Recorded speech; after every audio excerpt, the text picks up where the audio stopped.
Dr. NGR Educational and Research Institute, University, Madurai, Chennai. Hi WePlay trending நேயர்கள் எல்லாருக்குமே வணக்கம். வலைப்பேச்சந்தன் அவர்கள் முதல் பகுதியில் பேசின விஷயத்தை இப்போ தொடர போகிறாரு, வாங்க கேட்கலாம். இல்லைங்க, இப்போ நீங்கள் கேட்குறது என்ன சம்பவங்கிறது நமக்கு புரியுது. இந்த லாக்அப் டெத்துங்கிறது வந்து எப்படி அப்படி ஒரு கொடூரமாக ஒருத்தனை அடிக்க முடியுதுங்கிறது புரியவே இல்லை. என்ன தான் நீங்கள் காவல்துறையில் இருந்தால் கூட அதான் ஒவ்வொரு முறை இது நடக்கும் பொழுதும் ரொம்ப ஒரு குரல் எழுப்புகிறாங்க, இது தடுத்து நிறுத்தப்படணும்னு சொல்கிறாங்க. ஆனாலும் தொடர்ந்து நடக்குதுன்னா அவங்க காவல்துறையை சேர்ந்தவர்களுக்கும் வந்து ஒரு ஒரு கவுன்சிலிங் தேவைப்படுது. இல்லை தான் தமிழக முதல்வர் விஜய் அப்படின்னு ஒரு போஸ்டர் தொங்கும் அந்த படத்தினுடைய ட்ரைலரில். அதான் அவர் அந்த டைரக்டர் வந்து விஜயினுடைய ரசிகர்னு சொல்லியிருக்காரு. ஆனால் அவருடைய ரசிகர், எனக்கு அவர் ரொம்ப பிடிக்கும்.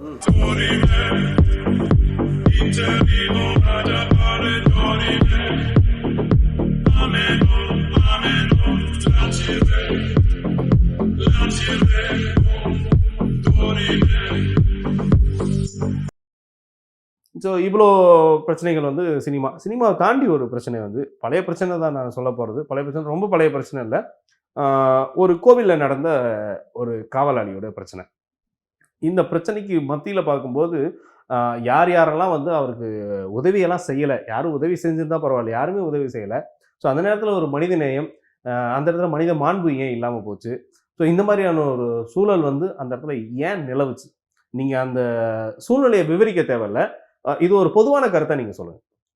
இல்லைங்க, இப்போ நீங்கள் கேட்குறது என்ன சம்பவங்கிறது நமக்கு புரியுது. இந்த லாக்அப் டெத்துங்கிறது வந்து எப்படி அப்படி ஒரு கொடூரமாக ஒருத்தனை அடிக்க முடியுதுங்கிறது புரியவே இல்லை. என்ன தான் நீங்கள் காவல்துறையில் இருந்தால் கூட ஒருத்தனை போட்டு ஒரு 4-5 பேர் சேர்ந்து அப்படியே குத்துயிரும் குயிலுமா அடிக்கிறது வந்து நினச்சே பார்க்க முடியல. ஒருவேளை அந்த ஆள் திருடி இருந்தால் கூட ஒரு குறிப்பிட்ட கட்டத்துக்கு மேலே சொல்லிடுவார், அடி தாங்க முடியாமல் நான் தாங்க எடுத்தேன்னு சொல்லிடலாம். ஆனால் அப்படி சொல்லாத பட்சத்தில் அவர் எடுக்கலைங்கிறது தான் நிரூபணம் ஆகுது. அப்போ இந்த மாதிரி தொடர்ந்து குற்றவாளிகளே பார்க்குற இவங்களுக்கு பார்க்கும்போதே தெரியும் திருடி இருப்பானா மாட்டானாங்கிற ஒரு 5 கேள்வியிலே கண்டுபிடிச்சிடலாம். அதை தாண்டி அவனை துன்புறுத்துகிறாங்க அப்படின்னா வேற ஒரு ப்ரெஷராக இருக்கலாம். அது யார் என்னங்கிறதெல்லாம் இனிமேல் சட்டம் கவனிக்க வேண்டிய விஷயம்.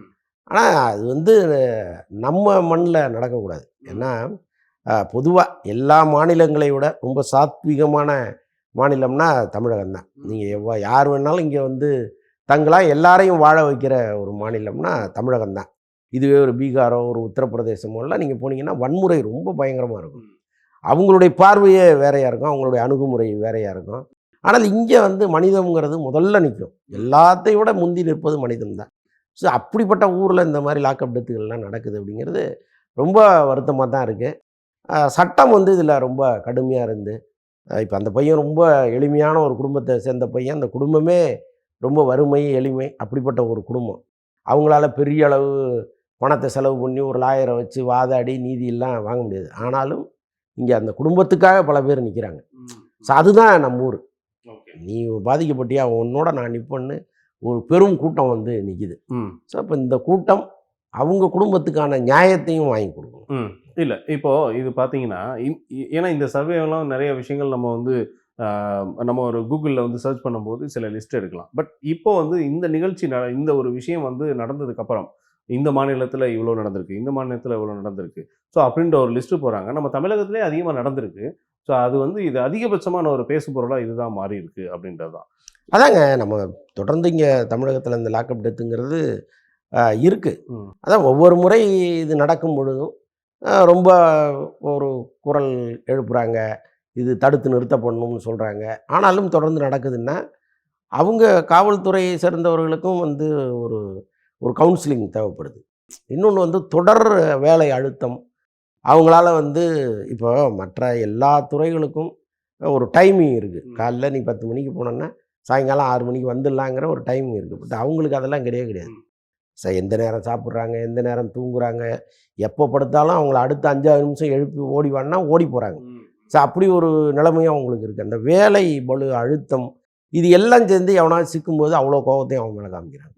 ஸோ இதையும் இங்கே மாற்ற வேண்டிய சூழல் இருக்குது. ஓகே ஓகே ஓகே ஸோ அப்போ எங்கே ஒரு கோவம் வந்து அதுக்காக நான் காவல்துறை பண்ணது நியாயம்னு நான் சொல்லலை. ஓகே ஓகே அது வந்து அவங்களுக்கு பரிதாபப்பட்டோ அதெல்லாம் பேச முடியாது. சரி, இந்த விஷயத்தில் அந்த அந்த ஏன் அப்படி வந்து ஒரு முரட்டுத்தனமான ஒரு எண்ணம் அவங்களுக்குள்ளே வருது அப்படின்னா இதுவும் ஒரு காரணமாக இருக்குன்னு சொல்லுவார். ஓகே. இல்ல இதுக்கு முன்னாடி வந்து அதுக்குன்னு ஒரு சில தனி பிரிவுகள் வர வச்சிருந்திருக்காங்க. அந்த தனி பிரிவுகளை இப்போ கலைக்கணும்னு சொல்லியிருக்காங்க. ஸோ அப்போ அந்த தனி பிரிவுகளை கலைக்கும்போது இதிலே பேர் பல ஆயிரம் பேர் அதில் பணிபுரியுறாங்க. அந்த இதில் பணிபுரியறவங்களுக்குலாம் என்ன மாதிரியான ஒரு இல்லை அது தெரியல, அது எப்படி இயங்குதுன்னே நமக்கு தெரியல. இப்போ தனிப்படைங்கிறது வந்து எப்படி இயங்குது என்னங்கிறது நம்ம அதுக்குள்ளே ரொம்ப போய் எனக்கு அனுபவம் இல்லை, நான் கேள்விப்படவும் இல்லை. இப்போ கலைச்சிருக்காங்க, பட் அவங்களுக்கு வேற ஒரு பிரிவில் வேலை கொடுப்பாங்களான்னு நமக்கு தெரியல. இளைய தளபதி அப்புறம் வந்து தலைவர் இந்த மாதிரியான ஒரு விஷயங்கள் இதை வந்து ஒரு படத்தில் வந்து ஒரு ட்ரெய்லர்லேயே வந்திருக்கு. யாதும் அறியான் அப்படின்ற படத்துக்கு ஒருவேளை அவங்க ப்ரொமோஷனுக்கு அதை பண்ணாங்களான்றது வந்து அது அவங்கள்ட்ட தான் கேட்கணும். பட் ஒரு வகையில் வந்து பார்க்கும்போது அந்த போஸ்டரில் இருக்க சில விஷயம்லாம் வந்து நடந்துட்டா எப்படி இருக்கும், ஆனால் நிறைய பேருக்கு அது நடந்துடக்கூடாது அப்படின்ற ஒரு பயமும் இருக்கும். பட் இதை நீங்கள் எப்படி பார்க்குறீங்க? சினிமாவுக்குள்ளே இந்த மாதிரியான விஷயங்கள்லாம் வெளிப்படுத்தும் பொழுது இது அவங்கக்கிட்ட அனுமதி வாங்கியிருப்பாங்களா, இல்லை பரவாயில்ல தகவல் தெரிஞ்சும் நல்ல வேலை செஞ்சுருக்க இப்படியே நீ பண்ணு கீப் இட் அப்னு சொல்லியிருப்பாங்களா? இல்லை தான் தமிழக முதல்வர் விஜய் அப்படின்னு ஒரு போஸ்டர் தொங்கும் அந்த படத்தினுடைய ட்ரைலரில். அதான் அவர் அந்த டைரக்டர் வந்து விஜயினுடைய ரசிகர்னு சொல்லியிருக்காரு. நான் அவருடைய ரசிகர், எனக்கு அவர் ரொம்ப பிடிக்கும், அவரை வச்சு படம் பண்ணணும்லாம் நான் ரொம்ப ஆசைப்பட்டிருக்கேன். ஆனால் அவர் 69 படத்தோடு நிறுத்திட்டார், அதனால் வந்து எனக்கு வாய்ப்பு கிடையாது. அதனால் சினிமாவில் வந்து என் படத்தில் நான் அவரை வந்து பயன்படுத்துகிறேன் அப்படின்னு அவர் சொல்லியிருக்காரு. அவருடைய அதிகப்படியான ஆசையா இல்லை நியாயமான ஆசையான்லாம் காலம்தான் தீர்மானிக்கணும் தமிழக முதல்வர் விஜய்ங்கிறத. சரி. ஆனால் அதில் போடப்பட்ட வாசகம் வந்து ஒரு பெரிய சர்ச்சையை கிளப்பியிருக்கு. என்னென்னா இலவசங்கள் நிறுத்தப்படுங்கிற மாதிரி இந்த போஸ்டரில் இருக்குது. அப்போ விஜய் முதல்வரானா இலவசங்கள் நிறுத்தப்படுமா அப்படிங்கிறது ஒரு கேள்வி இருக்குது. அவர் வந்து இந்த சர்க்கார் படத்தில் இலவசங்களுக்கு எதிராக சில வசனமெல்லாம் பேசியிருப்பார். அது வந்து முருகதாஸுடைய டயலாக்கு அல்லது அவர் கருத்தே அதுதானான்லாம் தெரில, அதெல்லாம் எங்கேயுமே ஒரு விஜய் ரிவீல் பண்ணல. ஸோ அப்படி இருக்கும்போது இந்த போஸ்டரில் அந்த விஷயத்தை பெருசாக குறிப்பிட்டிருக்காங்க. அப்புறம் விவசாயிகள், பெண்கள், இளைஞர்களுக்கெல்லாம் புது திட்டம் கொண்டு வரப்படும்னு விஜய் சொன்னதெல்லாம் போட்டிருக்காங்க. அது திமுக அரசே பண்ணிகிட்டு இருக்குது. இப்போ நான் முதல்வன் திட்டம்லாம் வந்து நல்ல திட்டம் தான். அப்புறம் பெண்களுக்கான இலவச பஸ் பாஸ் அது இது நிறையா அவங்க பண்ணிகிட்டு இருக்காங்க. ஸோ அதனால் வந்து அவர் என்ன புது திட்டம் கொண்டு வர போகிறாரதா இந்த டைரக்டர் நினைக்கிறாருன்னு தெரியல. ஏன்னா இது எதுவுமே விஜய்க்கு சம்மந்தம் இல்லாத விஷயம். ஏன்னா விஜய்கிட்ட சொல்லிட்டவங்க பண்ணலை, இவருக்கு ஒரு தாட் இருக்குது, அதை வந்து போஸ்டராக வச்சுருக்கிறாரு, அவ்வளோதான்.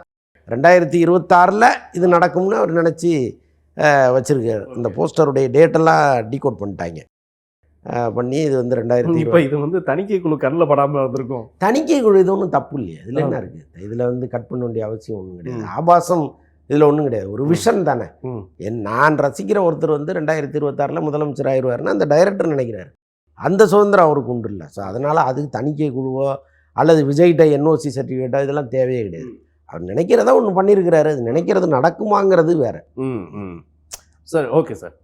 இப்போ இந்த மாதிரியான ஒரு சூழல் வந்து இந்த படத்துக்கான அது வந்து அதோடைய வளர்ச்சி, அந்த இயக்குனரோட வளர்ச்சியை எப்படி எந்த லெவலில் எடுத்துகிட்டு போகும், இல்லை அப்படின்னா அவருக்கு அடுத்த ஒரு வாய்ப்புகளுக்கான விஷயம் யார் வந்து சூப்பராக கொடுக்க போகிறாங்கன்றது இந்த படத்தின் மூலமாக தெளிவாக தெரிஞ்சிருக்கும்.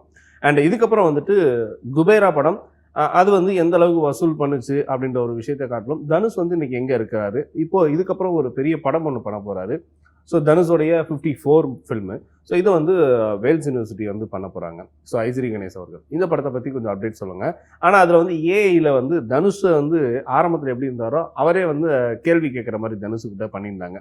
சோஷியல் மீடியாலாம் அதை நீங்கள் நிறையா பார்த்துருப்பீங்க. பட் இந்த குபேரா மூவியை பற்றி நம்ம பேச வேண்டாம், இவருடைய வளர்ச்சி இவருக்கு எதிர்ப்பாக செயல்பட்டு இருக்க இப்போ சில பேர்.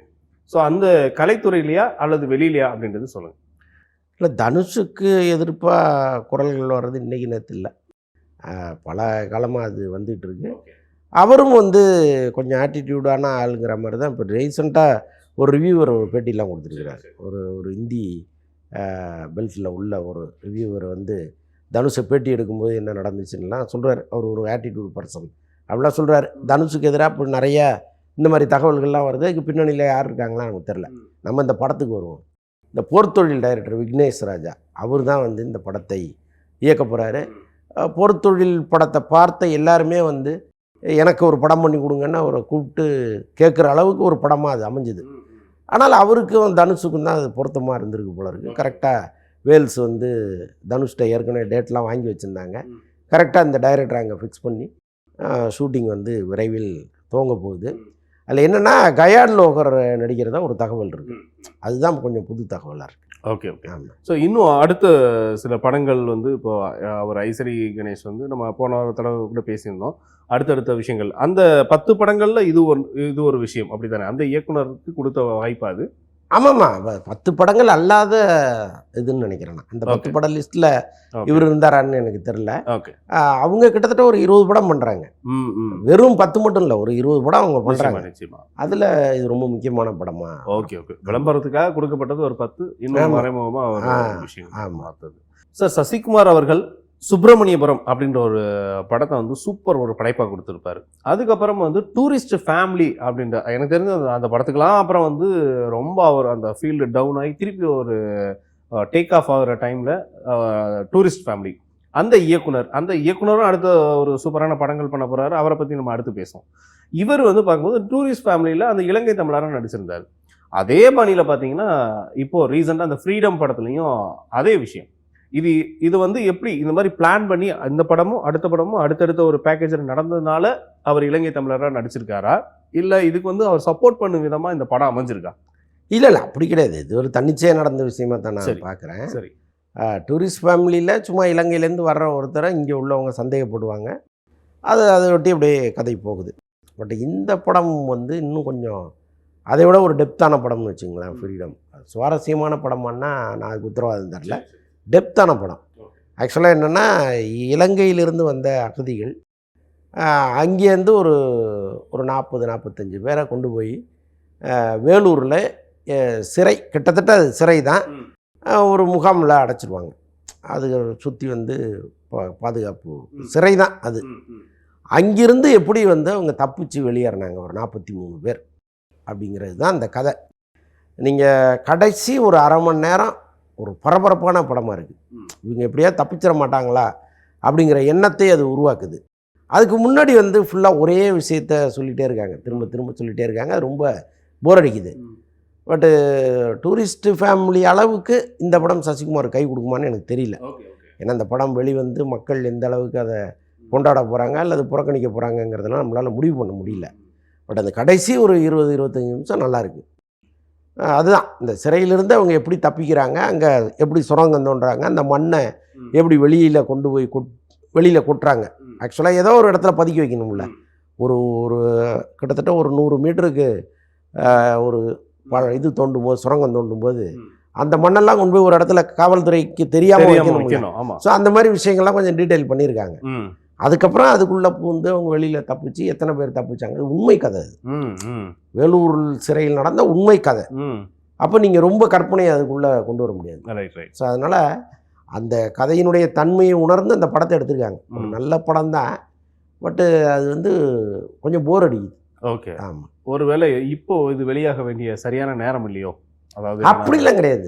இது எப்போ வந்தாலும் இந்த படம் இதனுடைய கருத்து அதானே. ஓகே. இது இப்போ வெளியாக வேண்டியது இல்லை, 10 வருஷத்துக்கு முன்னாடி வந்து அப்படிலாம் கிடையாது. படம் ஒரு 43 பேர் அங்கேருந்து தப்பிக்கிறாங்க. எப்படி தப்பிக்கிறாங்க, காவல்துறை கண்ணுக்கு தெரியாமல் எப்படி தப்பிக்கிறாங்கங்கிறது கதை. அது ரொம்ப ஒரு மாதிரி நம்மளை சீட்டு நுனியில் உட்கார வைக்கிற ஒரு கேள்வி தான். அதை ஓரளவுக்கு நியாயப்படுத்தியிருக்கிறாரு. Okay okay okay okay. அதே மாதிரி பார்த்தீங்கன்னாக்கா வடிவேல் அவர்களும் அண்டு ஃபகத் ஃபாசில் இவங்களுடைய காம்போவில் வரக்கூடிய இப்போ படம். இந்த படத்தோடைய இப்போ அப்டேட் என்ன லெவலில்? மாரீசன் இந்த படம் இப்போ விரைவில் ரிலீஸ் ஆக போகுது. அந்த படம் பற்றி பார்க்கும்பொழுது வடிவேலு எப்போவுமே காமெடி தானே. இந்த படத்தில் வந்து வடிவேலு காமெடி பண்ணலை.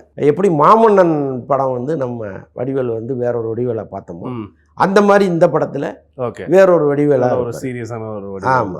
ஒருவேளை அந்த நாட்டு வந்து பெருசாக டெவலப் பண்ணியிருக்காங்க. ஆமாம், திருநெல்வேலியில் ஆரம்பித்த கதை திருவண்ணாமலையில் முடியுது.